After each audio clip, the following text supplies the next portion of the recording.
Boa noite, pessoal. Eu sou o Roger, né, estudante de medicina do curso de medicina de Rondonópolis, né? Mas o que acontece? Ficaria de uma forma mais muito rápida, né? E aí, quando eu estava preparando a aula, eu comecei a sentir falta de uma explicação do que seriam esses mecanismos, né, que vão causar essas doenças cromossômicas, né? O que pode causar essas anomalias e tudo mais. Então, eu conversei com o Matheus e aí, além disso, né, eu extrapolei essa questão das doenças. Eu vou explicar os mecanismos, como que ocorre, né, o que acontece, quais são as consequências. E aí, depois, eu vou fazer tipo um top 5 de quais são as doenças cromossômicas mais incidentes. E aí, visto que a gente tem no nosso cronograma aulas só para síndrome de Down, só para síndrome de Turner, eu não vou me aprofundar. Vai ser só mesmo ali um apanhado geral, para a gente ter uma noção, né, e relembrar os conceitos de cada uma dessas doenças. Né, a aula não vai ser longa, eu acredito que vai ser bem curtinha. Espero que vocês consigam tirar um bom proveito dela. Os objetivos dessa minha apresentação é assim, né? São 5 objetivos, que o primeiro vai ser estudar os principais tipos de anomalias cromossômicas. Aí a gente vai elucidar as classificações de cada uma delas. A gente vai compreender as consequências clínicas de cada anomalia, entender a nomenclatura dessas anomalias, né? Como é que a gente escreve isso, como é que a gente escreve elas, né? E a gente, por fim, né, vai conhecer as 5 principais doenças cromossômicas, né? As 5 doenças cromossômicas mais incidentes. Bom, o que é essas anomalias cromossômicas, né? Elas são mudanças que vão produzir uma alteração visível nos cromossomos. E essa definição é uma definição mais geral e, de certa forma, acaba ficando um pouco obscura, assim, porque hoje a gente ainda não tem métodos que vão poder identificar quais são todos os tipos de alterações, né? Às vezes a gente tem alguma alteração ali no cromossomo que vai ser uma alteraçãozinha mínima, pequenininha, e aí, dependendo de um método mais simples, por exemplo, a cariotipagem, você não vai conseguir identificar essa alteração. Então, existe uma outra definição que define como mecanismos cromossômicos específicos que vão causar erros na sua estrutura, no seu número, né, na sua conformação, né, e ela pode ter 2 classificações específicas, né, ela pode ter uma classificação chamada de constitucional ou somática, esses 2 tipos, e numérica ou estrutural. Sobre essa classificação constitucional e somática, né, o que é essa constitucional? É uma alteração que vai ser vista em todas as células do corpo, né, e como ela já está prevista em todas as células, então ela vai ser originária desde o embrião. E aí você vai ter, por exemplo, questão de um espermatozoide, que ele vai estar alterado, ou você vai ter um ovócito secundário que vai estar alterado, né, ou quando não é isso, né, você vai ter, por exemplo, uma fecundação de um ovócito, né, por 2 espermatozoides, né, e você vai ter um material genético ali com quantidade alterada, né, ou quando você tem, até mesmo depois de ter feito a fecundação toda correta, você vai ter uma divisão ali, algum evento que provoca uma mutação, né. E essa anomalia somática, ela já vai ser presente em algumas células ou alguns tecidos do corpo, né? E vendo essa definição, a gente já lembra da questão do mosaicismo genético, né? E aí é interessante saber que todo mundo tem um pouco de célula que é alterada, né? Então, todo mundo tem um mosaico dentro de si. E aí, lógico que vai depender se essa questão vai manifestar ou não algum tipo de alteração, né? Vai se expressar, mas esse é o tipo de mecanismo responsável muito por câncer também, né? As células cancerígenas têm muita alteração. Então, a gente tem tanto células normais quanto células alteradas, né? Que seria essa questão, então, constitucional e somática. Essa classificação é mais simples, né? Mas também é importante. E as mais complexas em si, né? Das anomalias seriam as numéricas e estruturais. O que é uma anomalia cromossômica numérica? É quando você tem uma perda ou ganho de cromossomos completos, né? Então, aqui você vai ter ali alguma alteração realmente no número, na quantidade de cromossomos, né? Não vai ser na estrutura dele em si. E aí você tem 3 tipos principais. Você vai ter a poliploidia, a aneuploidia e mixoploidia. No caso, eu vou explicar melhor sobre cada uma delas mais à frente, né? Só ver aqui. E a gente vai ter as anomalias estruturais, né? E aí já envolvem quaisquer alterações na estrutura do cromossomo. E aí a gente tem vários tipos, né? Pode ter translocação, Quando você tem quando você tem uma parte de um cromossomo que é trocada com outro. Você pode ter uma inserção, quando você tem algum material genético inserido ali em algum cromossomo. Inversão, quando você tem um pedaço, uma sequência ali do cromossomo, que ela é só invertida, né, do mesmo cromossomo. Você vai ter a derivação, que é um tipo específico aqui de translocação. A gente vai ter deleção, quando você tem uma quebra ali da estrutura do cromossomo e essa parte quebrada ela só perde. Duplicação, né? E aí também tem a questão de saber se essas alterações são balanceadas ou não, né? Porque assim, a gente também tem que analisar a questão de quantidade de material genético. Então, às vezes pode ter essa translocação, mas ela não vai provocar uma perda de quantidade ali de material genético. Então, essa seria uma alteração estrutural balanceada. Quando você tem uma alteração não balanceada, é quando você tem, por exemplo, uma deleção, né, que aí uma certa quantidade de material genético vai ser perdida, né? Bom, iniciando então sobre os tipos de alterações numéricas específicos, né? A poliploidia. Poliploidia, né? Pelo nome, poli é vários e ploide seria quantidade de genoma. Então, o que a gente entende aqui? Que seria quando você tem uma quantidade maior da quantidade de genomas.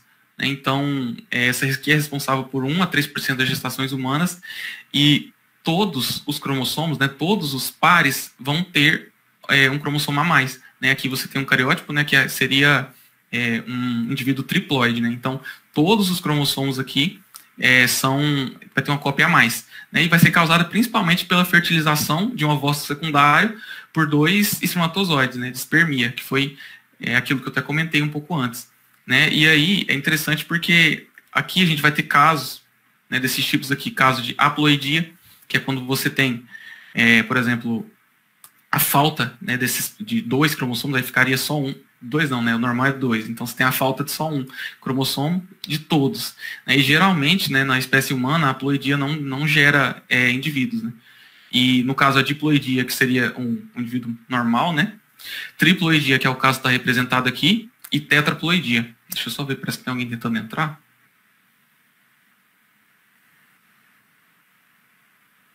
Não sei quem não, mas tá bom.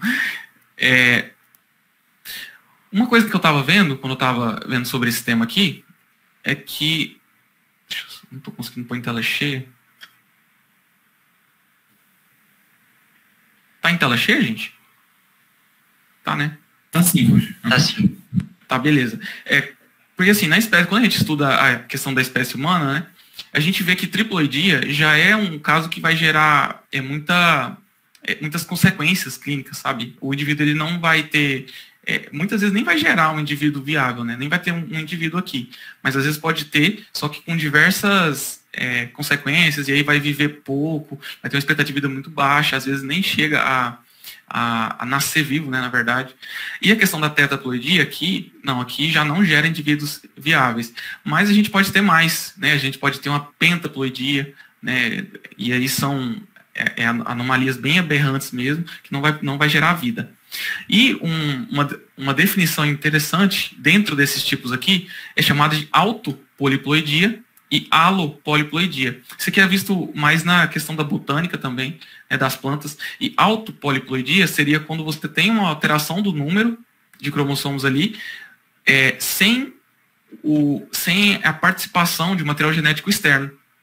E aí, por exemplo, digamos que tem uma duplicação de um cromossomo ali, que é chamada de duplicação aberrante, né? Se acontecer isso em alguma célula no início do desenvolvimento, todas as outras células vão ter essa alteração. Então, vai ter essa alteração e não teve uma participação de material genético externo. Então, é chamado de autopoliploidia. Né? E quando você tem a participação de material externo, aí você vai ter a alopoliploidia.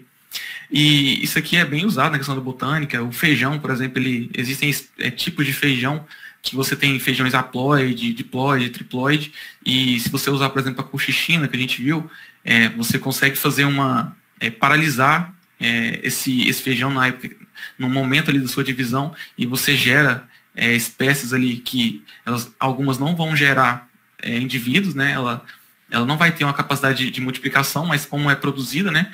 Então, às vezes pode ser usado. Então, tem algum fim, tem alguma utilidade isso aqui, né? E aqui, eu trouxe esse exemplo. Aqui tem mais uma pessoa tentando entrar. Ok. A gente tem, por exemplo, uma planta diploide aqui e uma planta tetraploide. Você vai ter aqui a meiose, divisão dela, você vai ter então um óvulo, né, o espermatozoide haploide, né, que ele vai ter só uma cópia de cada um desses cromossomos. Né? E aqui, quando você tem uma planta tetraploide, você vai ter um indivíduo 2N, né, com 2 quantidades de genoma. E aí, quando você tem a fertilização deles aqui, já tem um indivíduo 3N. E dependendo da espécie, isso aqui vai ser inviável, né, ou infértil. Às vezes pode não gerar nem algum indivíduo com vida ali, ou às vezes pode gerar também. Vou ver aqui. Isso. Poliploidia foi. Poliploidia é um pouco mais simples de entender. Só que agora entra uma parte um pouco mais complexa, né, que seriam as aneuploidias. Né? O indivíduo normal, né, a gente tem essa ideia de que um indivíduo normal ele é aquele indivíduo euploide, né, aquele indivíduo que tem uma quantidade de genoma correta ali, né, para a espécie dele. Né? No caso, a espécie humana tem, por exemplo, 42. Né? A aneuploidia é quando você tem uma alteração em qualquer um desses cromossomos individuais, na quantidade deles, tipo, você tem uma cópia a mais ou você tem uma cópia faltando aqui. Né? Então, esse aqui é um dos tipos mais comuns e que normalmente ocorre na forma de monossomia ou trissomia. Né? E isso aqui é comumente frequente em células cancerosas.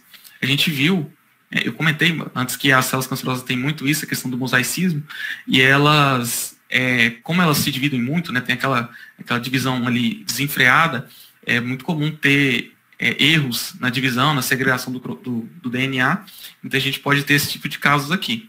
Né? E como que elas podem surgir? Né? Podem surgir por uma não disjunção, né, isso aqui a gente vê bastante, ou por atraso na anáfise, né, que eu achei importante trazer isso aqui, porque é uma forma de explicar como ocorre essa não disjunção, que eu nunca tinha visto antes. Né?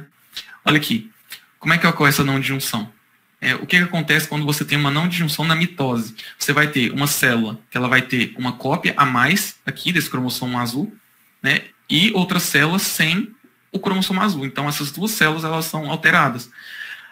E na questão da meiose, a gente tem dois casos, né? Você pode ter uma não disjunção na meiose 1 e não disjunção na meiose 2.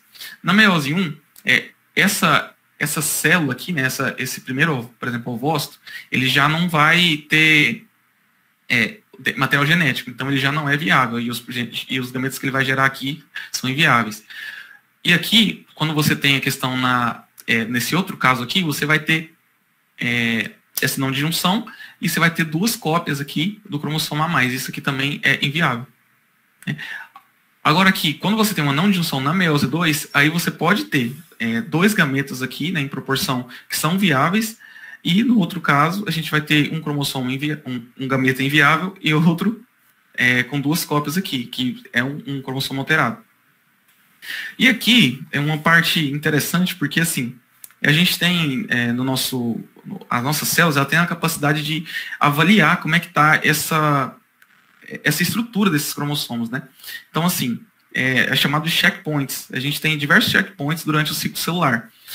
E aqui, por exemplo, esse aqui é um dos casos que pode causar o atraso na anáfise que eu comentei. Então, aqui você tem, né, a divisão celular, você já tem aqui a prófase, a metáfase, né, que é quando os cromossomos eles já ficam aqui no centro, né, eles se pareiam no centro. E o que acontece? Digamos que você tenha um atraso, né, na anáfase, que seria como é que fala? Uma demora, né, no cromossomo dele. Acho que eu estou me perdendo um pouco aqui, quer ver? A gente tem os checkpoints, né, deixa eu voltar. A gente tem os checkpoints, né, que vai avaliar se as etapas da divisão celular estão corretas. Chega aqui nesse ponto, na meiose 1, por exemplo, que esse cromossomo, esse par aqui de cromossomos, ele chegou primeiro aqui nessa placa equatorial, né, no centro, aqui. Digamos que essa célula, ela está com seus mecanismos de checkpoints corretos. Ela detectou que esse par chegou primeiro que esse. Então, o que ela faz? Ela provoca um delay na anáfase. Então, aqui você vai ter o pareamento correto, vai esperar chegar e você vai ter a separação desses cromossomos homólogos, tudo certinho. Então, você vai ter aqui os gametas corretos. Mas, digamos que ocorra um erro, né? E aí esse checkpoint ele acaba não sendo ativo e a anáfase começa antes dessa fibra aqui do fuso se conectar ao centrômero e poder puxar ele. Então, aqui você vai ter uma não disjunção por conta de um atraso na anáfase, né? Então, aí aqui você vai gerar esses gametas aqui com um par a mais e esse aqui com um par faltando, né? Sendo ambos causando a monossomia ou uma trissomia. Então, é interessante porque isso é um dos tipos de mecanismos que pode causar a não disjunção. Né? Bom, e acerca da mixoploidia, né? O que é mixoploidia? Mixoploidia é quando você tem duas ou mais linhagens diferentes dentro de um indivíduo. Então, essa alteração ela pode ser originada tanto por um mosaicismo, né, que é quando você tem ali uma divisão, você tem ali uma divisão celulares, né, uma dessas células ela vai ter uma alteração e as descendentes a partir dela vão ser alteradas, ou você tem um quimerismo, que é quando você tem uma fusão de outro material genético com o material genético ali dessa célula. E aí pode ser que não ocorra tipo assim, uma célula viável, mas pode ser que sim. E aí formam indivíduos quiméricos. Existem casos, né, de pessoas que descobrem que tem um material genético diferente, e aí, estudando, ele descobre que, na verdade, era um gêmeo, né, e aí esses dois gametas, esses gametas não, né, esses dois zigotos acabaram se fundindo, e percebeu que esse indivíduo é chamado de quimérico, né, ou quimera. Né, e ocorre por perda ou ganho de conjuntos cromossomos haploides por não disjunção mitótica, são extremamente raras, né? Olha aqui.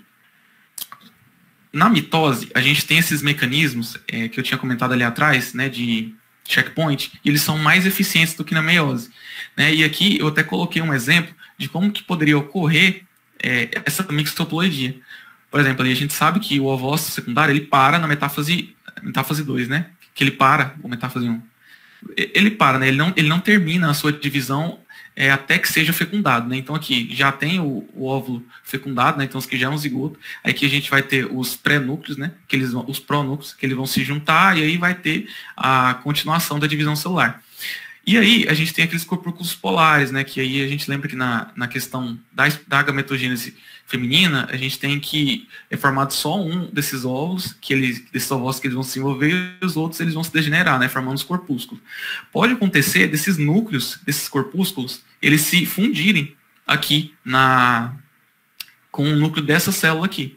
E aí, né, a gente vai ter todo o processo de clivagem, das divisões múltiplas, né? E aí você vai ter um indivíduo que vai ter um pedaço, uma parte dele com um material genético alterado. Então, é um mecanismo também interessante de divisão, né, de anomalia. E aqui, quais são as consequências clínicas disso? Né? Eu trouxe aqui o Paulo para ele explicar para a gente. Né? E na questão da poliploidia, o mais comum seria a triploidia, né? Que aí você tem... o ser humano ele tem 46, né? Então, seria 23 mais 23 mais 23, nessa questão dos 69.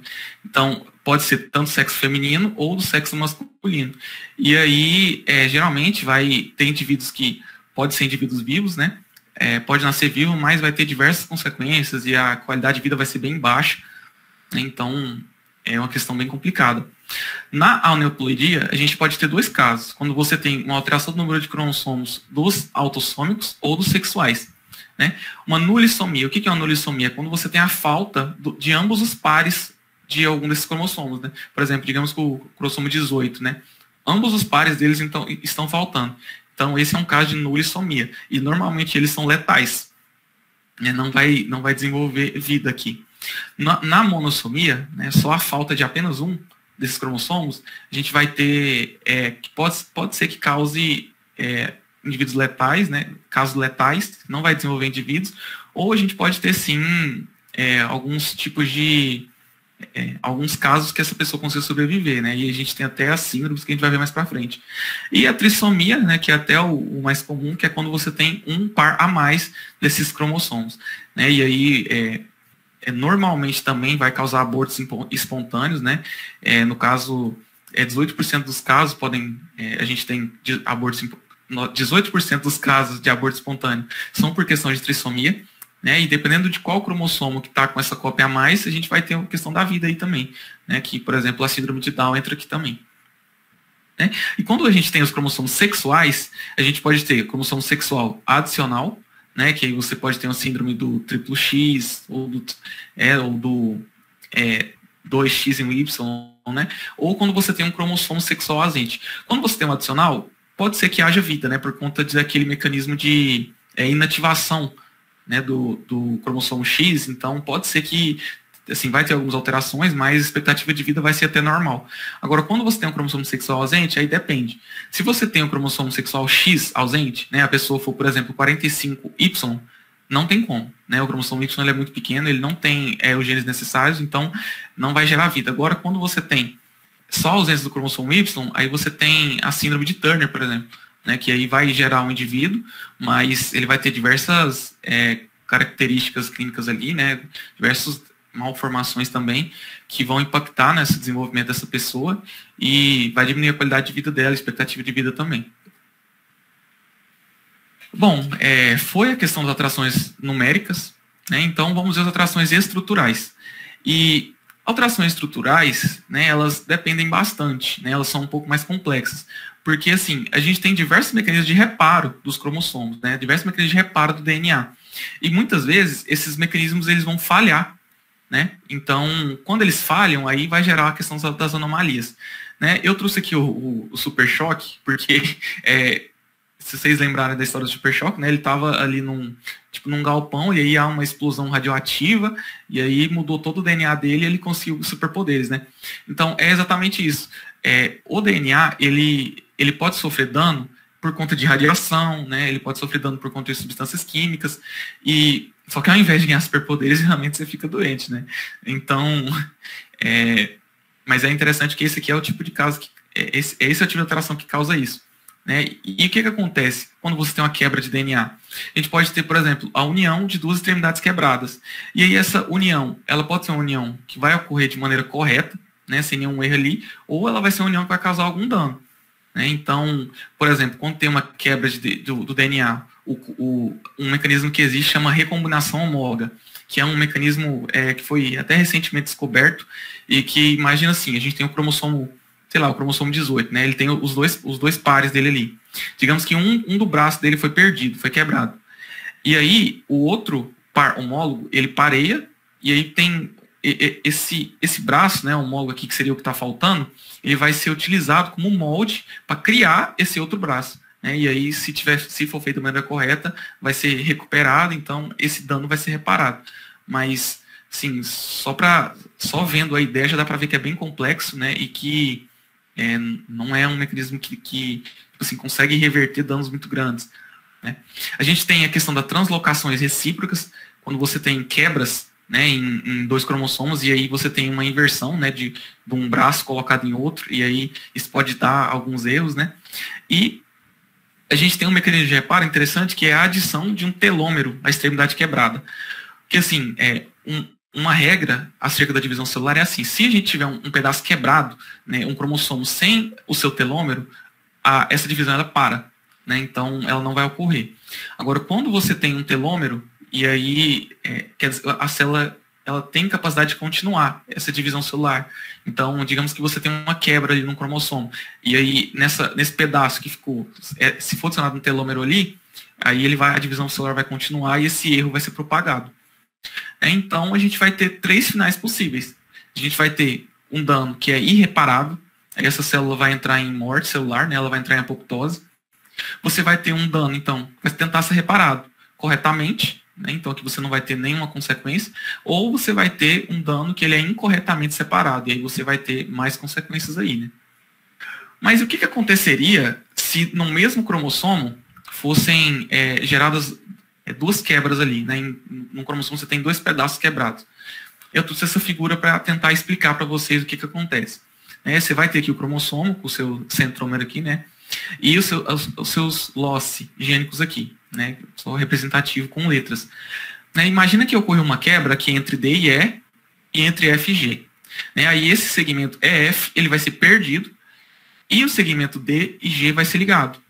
Ou seja, você vai ter uma perca desse segmento, então você vai ter uma deleção. Aí o cromossomo vai ficar A, B, C, D e G, porque você não vai ter o EF, né, que é chamado de deleção intersticial. Ou, digamos que houve essa mesma quebra e houve uma inversão, né, uma troca dessa ordem aqui, então vai ficar A, B, C, D, F, E, G. né? F é G. E essa inversão é chamada de inversão paracêntrica, porque é uma inversão que não houve, não envolveu aqui o centrômero, né? Agora, digamos que você tenha quebra em dois braços diferentes aqui do cromossomo. Então, você teve uma quebra aqui entre A e B e uma quebra entre F e G. Aí você pode ter essa inversão do mesmo jeito, né? Então, em vez de ser na ordem alfabética aqui, vai ficar AF, EDC, DCBG, né? E aqui essa inversão, ela vai se chamar de inversão pericêntrica, porque envolve o centrômero. Ou, mais interessante ainda, você vai ter uma perda desses dois segmentos, o A e o segmento G. Eles vão se perderem, e aí esse segmento F vai se ligar ao segmento B, formando como se fosse um cromossomo em anel. E, por incrível que pareça, esse cromossomo aqui, ele é estável, e ele consegue se dividir. Então, nesse caso aqui, isso é uma anomalia cromossômica que vai gerar alterações e consegue ser viável durante a divisão celular. Então, mas vai ter consequências por causa dessa perda desse material genético, né? Então, eu achei bem interessante isso aqui. Bom, e além disso, né, além dessas estruturas aqui que eu comentei, né, a gente pode ter que erros na recombinação podem produzir anomalias cromossômicas estruturais, né? E o que é essa recombinação? Recombinação é aquela, como é que fala? Aquela variação gênica que ocorre, né? Um mecanismo que vai produzir uma variação gênica, e isso é benéfico, né? A gente sabe que a questão do crossing over aqui, né, ele é benéfico para as células porque provoca essa variabilidade gênica, né? E a gente sabe o tanto que isso é importante, né? E além disso, né, eu não tinha entendido muito bem esse mecanismo aqui, mas vendo agora para a aula de hoje aqui, eu percebi que ele é bem interessante, né? Que seria aquela questão da como é que fala? É aquela especialização, né, das células de defesa que a gente viu, né, dos linfócitos T e B. Né, eu até trouxe aqui para poder ficar um pouco mais claro, né, que é chamado de recombinação VDJ. Né, o que seria isso? Seria um rearranjo desse segmento aleatório, semi-aleatório dos segmentos VD e J. V significa variação, D, diversidade e J, junção. Né, e vai ocorrer em linfócitos em desenvolvimento. Né, e aí, onde é que vai ocorrer isso? Nos órgãos linfóides primários, né, sendo ali na medula óssea, né, para os linfócitos B, e no timo para os linfócitos T. Né, e aí, isso aqui a gente lembra, né, da questão dos linfócitos, que eles são, a gente tem a produção de várias alterações ali nos seus anticorpos, né, nos seus receptores, para poder ter uma especialização e poder reconhecer um antígeno ali específico, né? Então é por esse mecanismo aqui que a gente vê essa variação. E eu trouxe essa imagem para ficar um pouco mais claro, né? Digamos que a gente tem aqui, nessa região, uns segmentos V, T e J, né? Que seria aqui presente nessa região constante. E aí a gente tem isso aqui, VDJ, tanto naquele segmento, aquelas cadeias pesadas e cadeia leve do cromossomo. Do cromossomo não, do anticorpo, né? Então aqui, digamos que você tem esse cromossomo aqui, esse cromossomo não, essa célula linfóide prematura aqui. Então, houve essa quebra, removeu esse segmento aqui, né? E ao invés dele se ligar, ele não se liga, ele se une, esse segmento D e J. E esse segmento D e J, ele vai sofrer uma recombinação dos seus exons ali, introns, ele vai ter uma alteração e vai formar como se fosse um novo gene ali, né? Então aqui você já tem uma nova recombinação, mas como são várias, né, são mais específicas, vai ter uma nova quebra aqui, entre o V e o D. E novamente ela não se une, ela não simplesmente se liga, ela vai se unir entre si e vai ter uma recombinação entre os seus exons, entre as suas sequências gênicas. Né? Então você vai formar uma nova trinca aqui, e aí, dependendo da quantidade de vezes que isso ocorre, ela vai ser o mecanismo que vai gerar o anticorpo mais especializado, né? Essa célula mais especializada. Então, achei bem interessante isso aqui também. Bom, e novamente, né, o Paulo aqui para explicar para a gente as consequências clínicas estruturais, né? E não é simples igual a questão das consequências clínicas numéricas, porque vai depender se essas consequências clínicas são balanceadas ou não. Né? Então, a primeira coisa que você tem que saber, vai ser balanceado ou não. Né? Quando é balanceada, né, a gente... quantitativamente, a gente não vai ter uma perda do material genético. Mas, como a gente sabe, o DNA ele é formado por sequências, né, por sequências ali, gênicas importantes. Então, digamos que teve essa quebra, teve uma inversão ali, deu tudo certo, mas quebrou numa sequência que vai gerar um gene importante, né? Então, isso vai provocar uma alteração, né? Então, por exemplo, uma quebra cromossômica que afeta a expressão de um gene sem interromper a sua sequência codificadora, né? Então, além de ser uma quebra que vai interromper um gene, a gente sabe que o DNA ele é mais complexo, né? Não é simplesmente uma sequência ali que vai se expressar sozinha, né? Ela depende, sofre influência de outras sequências, né? Então, digamos que houve uma quebra numa sequência que influencia outra, então ela vai ser alterada sem ter sido quebrada de fato a sua sequência. Então, também é um mecanismo que vai ter uma consequência clínica. E quando você tem uma translocação entre o cromossomo X e o cromossomo autossômico, né? Então aqui, se ocorre isso, aí vai ter uma alteração naquela questão da inativação do cromossomo X, né? Vocês lembram daquilo sobre o corpúsculo de Barr e tudo? Então, tendo feito essa translocação, vai interferir nessa questão da inativação e pode gerar também consequências clínicas para o indivíduo. E aqui, né? Quais são os possíveis resultados de uma meiose em um portador de uma translocação recíproca balanceada? Eu trouxe essa figura para tentar mostrar para vocês aqui como que pode acontecer se você tem uma translocação aqui, né? É balanceada, beleza. Tá vendo aqui que o pedaço desse cromossomo roxo, ele tá aqui no cromossomo amarelo e o amarelo tá no roxo. Então, a gente não tem uma perca numérica. Mas, na questão da divisão celular desse indivíduo, a gente pode ter consequências, né? Por exemplo, teve aqui a meiose e gerou esses gametas, né? Então, a gente tem esse gameta aqui, esses 4. Ele foi fertilizado por um gameta normal. Então, aqui, nesse caso, vai gerar um gameta normal. E aqui, nesse caso aqui, vai gerar um indivíduo portador. Igualzinho estava aqui esse progenitor, né? Então, aqui é normal, digamos assim, dependendo do caso. Só que a gente pode ter também essas alterações, né? Porque aqui vai estar faltando um pedaço do cromossomo roxo. Então, depois que ele foi fixado, né, ele vai gerar uma trissomia parcial do cromossomo amarelo. E nesse outro caso, quando está faltando um pedaço do amarelo, você vai ter uma monossomia parcial desse amarelo. E aí, se essa for uma sequência importante, ela vai gerar uma consequência clínica maléfica para esse indivíduo. Não sei se está ficando um pouco meio misturado do jeito que eu estou falando, mas se quiserem eu posso explicar de novo. Eu só perguntar, não tem problema não. Tá ótimo, Roger. Beleza. Bom, e quando a gente tem essas consequências clínicas, quando a gente tem um caso de uma anomalia não balanceada, né, elas vai surgirem por deleção, por duplicação, ou por uma má segregação ali, né, por uma translocação que ela não é balanceada. E nesse caso, pode ser, né, que essa pessoa ela vai ter essas consequências ali, clínicas do tipo malformações e tudo mais que a gente viu, só que tendo uma vista para divisão celular dessa pessoa, para a reprodução dessa pessoa, ela também vai ter mais consequências do que quando é balanceada, né? Aqui, a meiose ocorre de forma anormal e, na maioria das vezes, levam a gametas inviáveis. Então, essa pessoa normalmente ela é infértil. Bom, em relação às consequências, é isso, né? Então, aqui, até escrevi errado, mas nomenclatura, né, das anomalias. Como é que a gente vai escrever isso, né? Muitas vezes a gente vê essa forma aqui, mas às vezes acaba tendo alguns sinais que a gente acaba não entendendo, né? Então, como é que funciona? Os tipos de anomalias, né, que eu falei, anomalias numéricas e anomalias estruturais. Nas numéricas você tem triploidia, trissomia, monossomia, mosaicismo.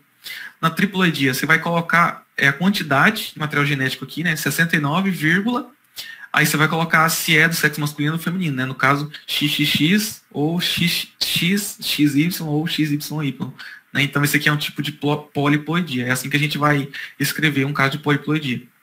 Quando você tem uma trissomia, né, ali no caso uma aneuploidia, você vai escrever a quantidade de cromossomos que ele tem, né, que aqui o normal é 46, então você vai colocar 47, dizendo que tem um a mais, vai colocar o sexo, né, XX, mais 21, então ele tem um cromossomo 21 a mais, né, então aqui o ganho de um cromossomo é indicado por um mais. E quando você tem monossomia, você vai colocar, dependendo ali de qual for, né? Se for, ele, no caso, está faltando um cromossomo sexual aqui, você vai colocar a quantidade, que é 45, e só o X, né? Agora, se não fosse um sexual, você ia colocar, tipo, 45, XX, menos 21, por exemplo, ou menos 18, não sei, dependendo. E quando a gente tem um mosaicismo, a gente coloca como? A gente coloca 47, XXX, essa barra 46XX, que é para representar que a gente tem duas linhagens genéticas. Essa barra representa duas linhagens. Uma normal, 46XX, e uma alterada, 47XXX. E aí eu vi colocando das duas formas, colocando tanto o normal primeiro quanto o alterado depois, né? E isso aqui consiste num tipo de mixoploidia.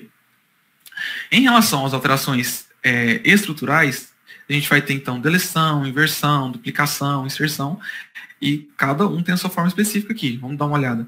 Né? Na deleção, você vai colocar o número de cromossomos, o sexo, e aí você coloca depois, com vírgula, o tipo de alteração.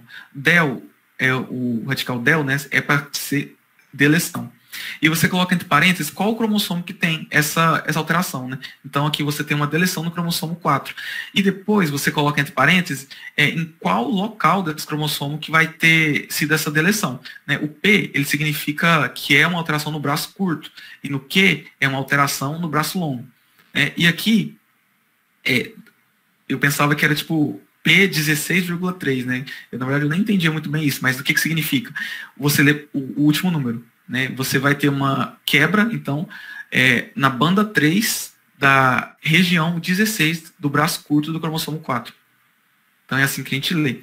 Agora aqui, né, nessa deleção aqui, tem uma deleção no cromossomo 5, tem uma deleção em 2 pontos, por exemplo, no braço longo, na banda 3 da região 3 e na banda 3 da região 1. Então, assim, é até um pouco complexo de ver, né? A gente tem... Deixa eu só beber uma água aqui.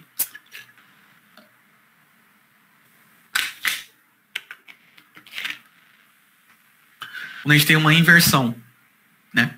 De novo, a gente tem o número de cromossomos, né? O sexo aqui, os cromossomos sexuais.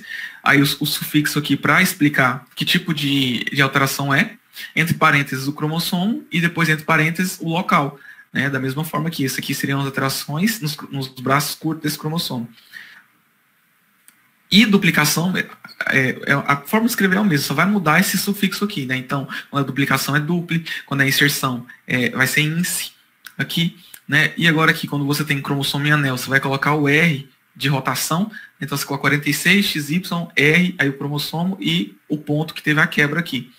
No caso aqui seria, como é rotação, você tem um ponto quebra em 2 pontos. E aqui, eu achei interessante porque você tem uma alteração chamada de cromossomo marcador. Quando você tem uma alteração do número de cromossomos, aí você não consegue identificar qual cromossomo que tem uma alteração. Então você vai colocar o número né, a mais, né, 47, o sexo, né, no caso aqui é feminino, XX, mais mar, né, que seria mais um cromossomo marcador, que aí você não teve como identificar ele. E aí é igual aquele negócio que eu comentei, né, sobre a questão de você não ter um método que consiga identificar qual foi o tipo de alteração. E a gente tem também a questão das translocações, né? A translocação. Aqui entre parênteses, a gente vai, depois do T, a gente coloca o local dessa translocação. Como translocação envolve 2 cromossomos, você vai colocar na ordem os 2 que tiveram alteração, né? No caso aqui foi o 2 e o 6. E aí aqui, seguindo a mesma ordem do entre vírgulas, você vai colocar aqui, teve a quebra na banda 5 da região 3 do braço longo do cromossomo 2, no mesmo caso aqui do cromossomo 6, né? E existe também uma translocação específica, que é chamada de derivação ou de translocação robertsoniana, que aí quando você tem uma translocação nesses cromossomos, em alguns cromossomos específicos, né, que são cromossomos 14, 21, 10, e aí existem braços desses cromossomos que eles são menores, né, eles são até tipos de cromossomos acrocêntricos, e aí se for trocado ali entre esses cromossomos, né, vai ter mais algumas alterações, só que ele vai gerar consequências diferentes do que uma translocação normal aqui. Então, é um tipo a mais. Então, é basicamente assim que a gente escreve, né, e aí tem como ser um pouco mais complicado, né, mas eu acho que não convém a gente falar isso aqui agora. E, gente, a gente já está indo mais aqui, mais para o final, né? Acho que já tem quase 40 minutos falando, né? Mas quais são as 5 doenças cromossômicas mais incidentes, né? Adivinha qual que é a primeira? Síndrome de Down. Como eu comentei, né, a gente vai falar de maneira bem superficial, então vai ser bem rapidinho. Né, a síndrome de Down, ela consiste na trissomia do cromossomo 21, né, e ela vai ocorrer no segmento distal do braço inferior do cromossomo 21, e ela tem uma incidência, né, que varia de 1 a 700 ou de 1 a 800 nascidos vivos. Então a gente vê que já é uma incidência alta. Né, e o diagnóstico, ele vai ocorrer ao nascimento ou logo após. E é interessante, né, porque assim, síndrome de Down já é um pouco mais simples de você fazer esse diagnóstico, porque o fenótipo já é bem típico, né? Então, aqui com essas características você já consegue identificar normalmente. Né? Então, como é que é esse fenótipo? A pessoa vai ter uma baixa estatura, vai ter aqui uma braquicefalia, né? O que é braquicefalia? Como a gente viu, né, o crânio de um bebê, ele não nasce colado, né? Você tem ali as suturas para poder facilitar na questão do parto. E aí pode acontecer dessas suturas se unirem antes da hora, né? Acho que chega ali até os 6 anos, né? Que normalmente um indivíduo normal ele vai ter vai levar essas suturas até essa etapa da vida.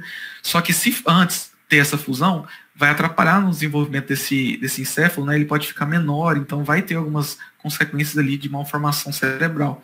Né? Você vai ter um indivíduo de Down, ele vai ter orelhas com implantação baixa, vai ter olhos com essas fendas palpebrais aqui, a boca vai ser pequena e normalmente fica entreaberta, a língua vai ser fissurada, né, com uma ruptura ali protusa, o pescoço vai ser curto e vai ser grosso, e, né, como médico a gente tem que ter em mente que 40% dos indivíduos com síndrome de Down vai apresentar cardiopatia, então é importante ter um acompanhamento cardiológico aí para poder identificar isso. Né, e assim, mesmo sendo tipo assim, o fenótipo sendo bem típico, né, é bom fazer essa cariotipagem para identificar de fato qual que é o tipo de anomalia que causou isso, né? Como assim, né? Não é só trissomia, não. Porque o que acontece? A gente pode ter a trissomia livre, né? Que é realmente ter um cromossomo a mais ali, só que a gente pode ter, igual eu falei, a questão da translocação robertsoniana, né? Digamos que você tenha uma alteração ali que o cromossomo normalmente ocorre entre o 14 e o 21, que um pedaço do cromossomo 21 foi para o cromossomo 14. E então você pode ter, digamos aqui, um desses pedaços de cromossomo foi para o 14, e aí é uma alteração diferente, né, do padrão normal. Né? E tem uma questão chamada isocromossomo, que é uma espécie de divisão do cromossomo que não é normal o cromossomo se dividir assim, né? Então você vai ter uma cópia a mais desse cromossomo, é chamado de isocromossomo. Ou a gente também pode ter Down em mosaico, que é quando você tem só um pedaço do cromossomo 21 e outro cromossomo também, né? Então aí você vai ter um fenótipo até talvez intermediário nesse sentido aí. Bom, a próxima síndrome, né, que a gente tem é a síndrome de Turner, que é a síndrome que consiste na monossomia do X, né? Ou chamada também de digenia gonadal. É quando você tem só o cromossomo X aqui, né? Você não tem o cromossomo Y ou outro cromossomo X aqui. Né? E como eu até comentei, né, antes, ela é responsável por 18% dos abortos espontâneos. E tem uma incidência alta, mas é bem menor do que a da síndrome de Down, que é de 1 a cada 5 mil meninas nascidas vivas, né? Meninas porque para ser menina tem cromossomo sexual Y, né? E como é o fenótipo? Né? O fenótipo a gente vai ter uma baixa estatura também, faces, né, uma face incomum típica, né? Você vai ter um pescoço alado aqui, você vai ter uma baixa implantação dos cabelos, demonstrada aqui também, o tórax vai ser largo, os mamilos, o espaço entre esses vai ser aberto, e também é interessante porque a inteligência dessas meninas ela será normal, né, ou até um pouco acima da média. Né? E o cariótipo dela vai ser... Ah, não, perdão, isso aqui já é outra, né? Então, é isso, em relação à síndrome de Turner. Na síndrome de Klinefelter, né, o que ela é? É um cariótipo do tipo 47XXY, né? Então, você vai ter 2 cromossomos X e um cromossomo Y. Né? E vai originar principalmente, vai se originar principalmente por não disjunção paterna. Tá. Parece que tem alguém tentando entrar. O Israel. Tá. vai se originar, então, principalmente por não disjunção paterna, né? Então, ali você tem um gameta com o cromossomo X da mãe, né? E do homem você teve algum problema de não disjunção que ficou, o espermatozoide está com X e Y. E quando você tem a fecundação, você vai ter isso aqui, né? E ela também pode ocorrer em mosaico, né? Como eu falei, ela pode ter só um pedaço desse cromossomo X extra aqui, e aí vai gerar fenótipos intermediários, e tem uma incidência de 1 a cada 1000 meninos nascidos vivos. E o fenótipo, como é que vai ser? A gente vai ter, geralmente, pacientes altos, eles vão ser magros também. Eles vai ter os membros inferiores longos, né? As pernas vão ser bem longas. Vai ter uma ginecomastia, né? Ele vai ter ali as mamas maiores, né? Por exemplo, ali. A gente tem a micro-orquidia, que é o não desenvolvimento ou o desenvolvimento atrofiado dos testículos, né? A gente aqui nesse caso nem tem testículo, então a gente vai ter um caso de azoospermia também, porque não vai ter produção de espermatozoides, né? Então, isso aqui é um indivíduo infértil. A gente tem também a síndrome de Patau, né? Que é uma das síndromes mais frequentes também, né? E ela ocorre por conta da trissomia do cromossomo 13, né? Que a gente tem aqui nesse cariótipo, uma trissomia do cromossomo 13. E a sobrevida desses indivíduos é bem baixa, né? Tipo assim, elas podem chegar até ali 3 meses.